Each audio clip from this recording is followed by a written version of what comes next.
Mbak Ana punya cerita tentang dia seorang anak kecil tapi selalu menunda-nunda tugasnya yang berjudulnya nanti saja.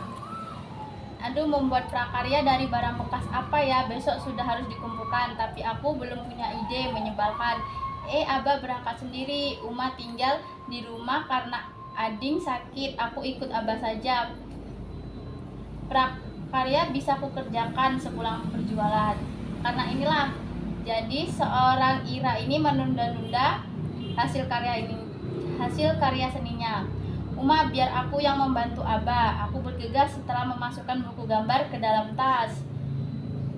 Jukung-jukung yang membawa hasil bumi berdatangan dan pasar pagi semakin ramai. Abah menyiapkan soto Banjar dan menggoreng berbagai macam lauk. Aku sibuk melayani pesanan pembeli, membawakan soto, sambal, dan jeruk limau ke sana sini. Pada bab jangan meniru, aku melompat keluar sebelum Acil Hana sempat menanamkan jukung, berlari mendekati Irai yang sedang bermain berlogo dengan adiknya. Nah, ini anggap Irai. Inur, kamu sudah membuat prakarya? Tanya Irai. Terus kutepuk dahiku, teringat tujuanku ke rumah Irai. Aku kesini mau melihat prakaryamu. Kamu membuat apa? Tanya seorang temannya ini tadi. Yang ini. Terus aku mencibir lalu mengumam diri betapa pelitnya Irai. Lebih baik bermain lagi. Ku ambil belogo yang bergeletak, baru saja aku bermain, ading Irai merebut balogo yang kupegang, tak sengaja menyenggol jerikan jelantah hingga terjatuh. Tutup jerikan sedikit terbuka dan minyak jelantah mengalir keluar. Segera ku ambil jerikan dan ku kencangkan tutupnya. Minyak yang tumpah bisa merusak dan mencemari air dan tanah. Hasil yang dikerjain temannya tadi.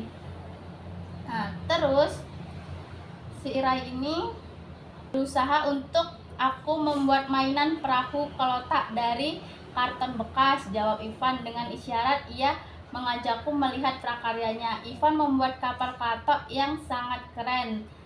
Seperti kapal Abah, ia mengajariku membuat kapal dan memberikan bahan-bahan yang ia miliki. Awalnya mudah saat menggambar bagian-bagian kapal, namun sulit ketika memotongnya. Hasilnya selalu melenceng dan tidak rapi meski ulangi beberapa kali.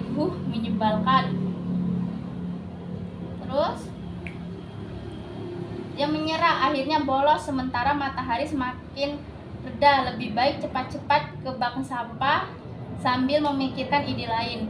Di persimpangan dekat bank sampah, seseorang memanggilku. Rupanya Atung sedang di bengkel jahit abahnya. Ia membuat tas dari perca kain saringan, cantik sekali. Aku membuatnya. Terus ku amati jemari Antung bergerak lincah, meninggalkan jejak rapi di atas kain. Kenapa ada benang yang menjulur tak rapi? Mungkin Antung tak melihatnya. Biar ku bantu merapikan. Jangan, teriak Atung. Terlambat. Aku menarik benang itu sampai lepas. Sebagian kain Antung jadi berantakan.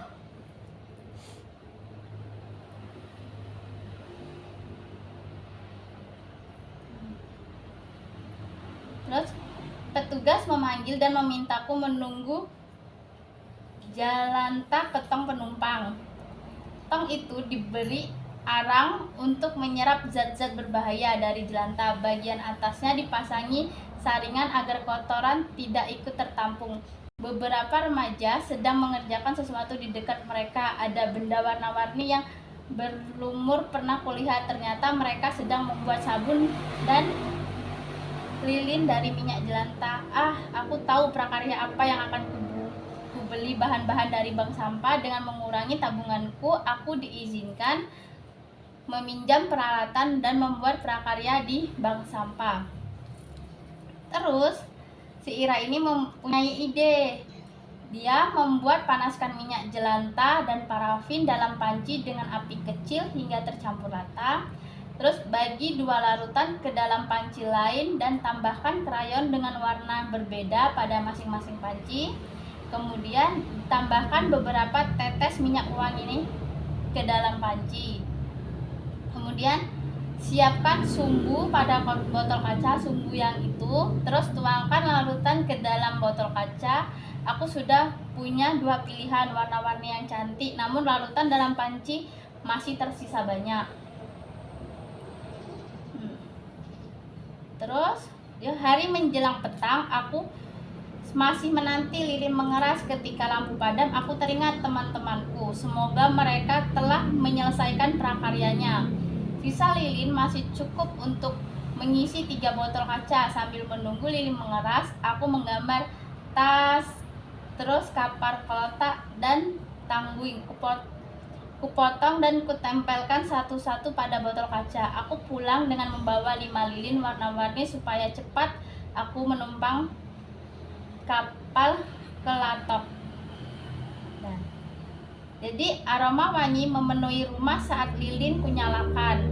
Aku masih punya 4 lilin untuk Atung, Ivan, Irai, dan kukumpulkan ke sekolah. Keempatnya kumasukkan ke dalam tas supaya besok pagi tidak lupa ketinggalan. Jadi